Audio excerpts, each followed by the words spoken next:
Bobby! Grandpa! I didn't do it! I believe you! It was somebody else! I know! Look for the man with the terrible smell! He's the one you want! I'll miss you! Hey, hello, how do you do? Shady Doorags here. So I was working on a few videos when I looked at my channel and noticed that I hadn't released a King of the Hill video in a while. King of the Hill is the big money maker, the one that gets all the views, but I've got so many other videos scheduled right now. Is it really worth putting them aside just for this? Yes, my YouTubing is a business, but it's also art. I sat down with my inner selves, meditating, and I talked to them. Putting King of the Hill first might compromise our integrity as an artist. Who among us really cares that much about how many views the channel gets? And their response was, Me too! It consumes me! So yeah, I'm doing another King of the Hill video. Today we're looking at the episode The Revenge of the Lutefisk. Why this episode? Because you intellectuals kept asking for a Cotton Hill review, the best character in the show. That's a fact. Now, I know a lot of you want me to find an episode where I tear into Cotton, but after some searching, I just couldn't find one where he ticked me off. Like I said before, how much you like or dislike a character is subjective, and Cotton hits that sweet spot for me where his enjoyment greatly outweighs his jerky personality. If I find an episode where he gets on my nerves, then I'll definitely review it and get all mad and ranty like you guys like to see. But until then, you're gonna have to settle for this one. The episode that made me absolutely love Cotton. So the episode starts with the Hills attending their weekly church service when the Reverend ends things pretty abruptly. Turns out this is a regular thing, as the Reverend is very respectful about Sunday sports. Yeah, well, the Winston Cup's on at noon, and Reverend Thomason always wraps it up in plenty of time. I can't help but be a little jealous. When I was growing up, church started at 7 in the morning and ended at 5 in the evening. That was a whole day of video games out the window. At the end of the sermon, the Reverend announces his retirement, and that's an interesting way for them to be sitting. Anyway, the retiring Reverend surprises everyone when he announces that the new minister will be a female. Now, in case you haven't actually seen King of the Hill, the entire premise of the show is that a neighborhood full of conservatives has to deal with an ever-changing world that often doesn't agree with their values anymore. And this takes place in the 90s, so they're even more conservative than you might think. Christianity is a patriarchal society, so hearing the news that a woman would be leading the church goes against a lot of traditional values in that particular environment. Hank and the boys go to lament their frustration about this new change, each stating personal reasons why they're suspicious this is a bad idea, except Boomhauer for some reason. This scene has three purposes. One, to delve further into their prejudices from earlier in the episode. If this gal's sermon runs late, you know how women like to talk. We're gonna miss Matt Lauer's opening drive. Two, to foreshadow Bill's actions throughout the episode. First single gal to move to Arlen in years, and she's forbidden to marry. Bill, ministers can marry. And three, to show why Cotton will be in the episode later. Wait till Cotton finds out about this female man of God. I almost hesitate to fax it to him. I actually think the episode would have been better without this scene for reasons I'll get into later. We then fast forward to the dinner where everyone meets the new Reverend, Karen Stroop. Ah crap, her name is Karen. Listen, I know it's tempting, but no one make the obvious joke in the comment section, okay? I am Peggy Hill, and this is Peggy Hill's Frito Pie.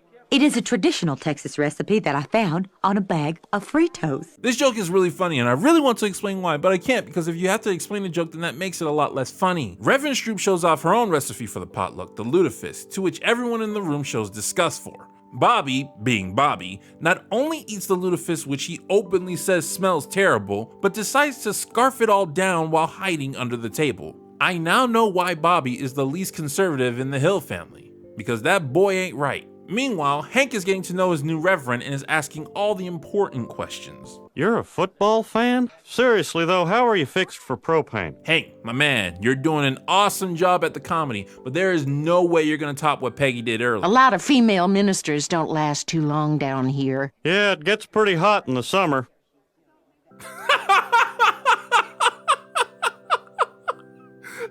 Alright, I take it back.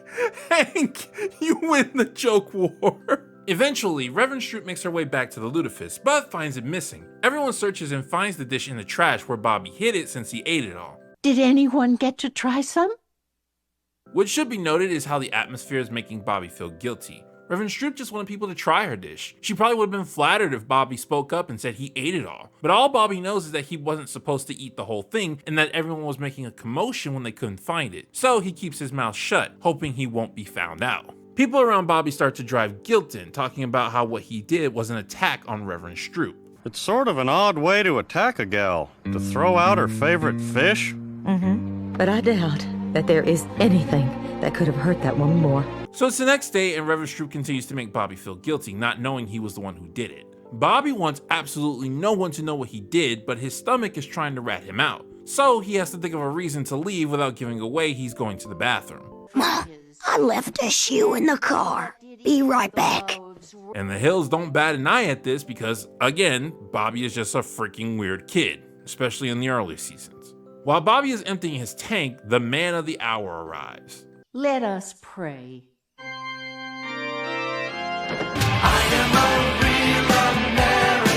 How did he find out about this?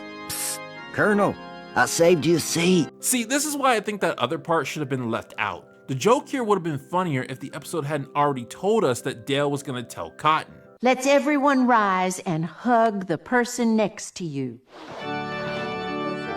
For introverts, this is the worst part of going to church. Cotton behaves exactly like how you would expect him to. Looks like you need to read your Bible. And I quote, women should remain silent in the churches. Unlike the other characters in the show who adapt to changes, he tends to stick to his ways. He insists that Reverend Stroop shouldn't be ministering because she's a woman. Bill, being motivated by things, actually stands up to Cotton. If you hurt this woman and you take her away from me, I promise I will strike you down. Again, this scene would have been funnier if we hadn't already been told that Bill was going to try to seduce the Reverend. So Cotton heads towards the bathroom since it's men's only, which Bobby is currently wrecking. Without knowing it's Bobby, Cotton calls out the stench and lights matches to get rid of it. This adds to Bobby's guilt. He not only doesn't want to be found out for eating the fish, but making a big stench in the bathroom is embarrassing. Cotton figures his efforts are pointless and leaves, dropping his matchbook as he does. Bobby locks the door, hoping to keep everyone else out, but another man who's definitely not Mike Judge comes knocking. Bobby does what he can to make the smell leave, including using Cotton's matches, but it's taking too long. He winds up panicking, throws the evidence in the toilet, and decides to bail, but in his haste, he didn't extinguish the matches properly.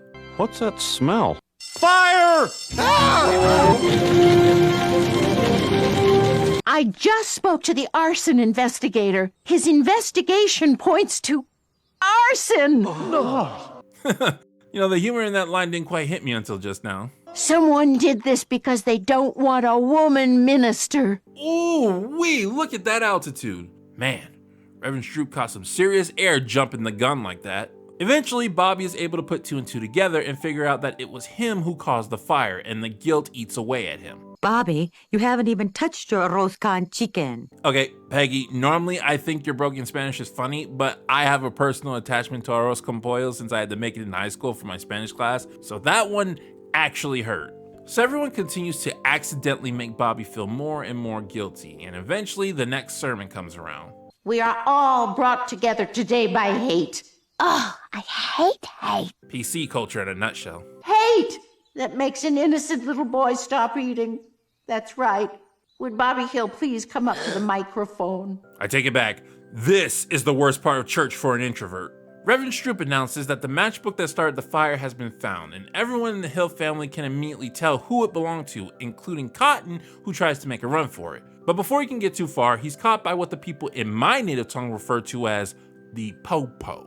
Bobby, like most kids, like most people, is terrified of facing the consequences of his actions. Not only will he get the reputation of being smelly, but now being arrested has made the list. He tries to find some hope within Hank, using Cotton as a substitute for himself. But he's still your father, no matter what, right? I know you can disown a child. There must be something like that for a parent. Yeah, Hank knew not what he did there. Like grandfather, like grandson, Bobby decides to skip town to get away from all this, but along the way he encounters Dee Dee, Cotton's second wife. Are you here to bail him out? There's no bail. Now our baby is going to grow up without a father. Not your and my baby, Cotton's and my baby. There was a time where that joke wouldn't have been taken offensively. By the way, I know I'm showing a lot of jokes from this episode. That's because the episode is chock full of them. Trust me, I'm cutting a lot of them out. Dee Dee lays down a good moral for Bobby, as well as the final guilt trip he needs to hear. It was an accident. Why can't they just leave him alone and forget about it? I think you have to be responsible for your accidents. Cotton thinks so too. He said if the baby turned out as good as you, Bobby, then he will not abandon it. And so, It was me! It's all my fault! You know, this reminds me of something. I said Laura broke the plate and that was a lie! You are gonna march down that hall and tell the police everything. And here it is, folks. My absolute favorite Cotton Hill moment in all of King of the Hill. Sit down, Hank. Hank's wife. You too, Stinky. It don't feel so good, does it? Well, get used to it. 'Cause that's what everyone's gonna call you if you go blabbing to the police. Now get the cops in here. Tell them I'm ready to confess. I'm an old man. Everybody already hates me. But Bobby, he's just a child. He's got his whole life ahead of him. When all was said and done, Cotton, at no benefit to himself, was willing to take the fall for his grandson. It's such a shocking moment that both Hank and Peggy do double takes when they realize what Cotton is doing. Cotton is not at all a selfless man. Shoot, he treats Hank like garbage and that's his son, but he genuinely does care about Bobby. If I can take a bullet for my grandson, I'll do it. The episode continues and Cotton tells everyone he accidentally burned the church to cover up for his stench. They believe him and subject him to his fate, which for Cotton is a punishment worse than going to prison. You have my forgiveness and my love, and I invite the entire congregation to offer you their forgiveness and love. Good gravy, this woman combined the two introvert nightmares into one. Doth her evil know no bounds? The episode ends with a joke between Peggy and Bobby, and I actually have a nitpick about this. I think it would have been more impactful if they focused on Cotton instead. Picture this. Every time someone hugs Cotton, they say, "Thank you for your confession," with Cotton looking angry and uncomfortable the entire time. But then, it's Bobby's turn, and Bobby says the exact same thing as well. "Thank you for your confession." But he says it slightly differently, so the audience knows he means it in another way. Bobby would then hug Cotton, to which Cotton would actually enjoy the hug, and his face would lighten up, and he'd maybe even hug Bobby back. This would show that, yeah, this is torture to him, but it's all worth it. But alas, it didn't happen that way. And that's the revenge of the Lutefisk. I know to some people, Cotton is the absolute worst aspect about this show, but it's just not the same for me. I find all the things he does wrong more comedic and charming than I do annoying. But another thing is, Cotton also has a lot of moments in the show where he shows he's human.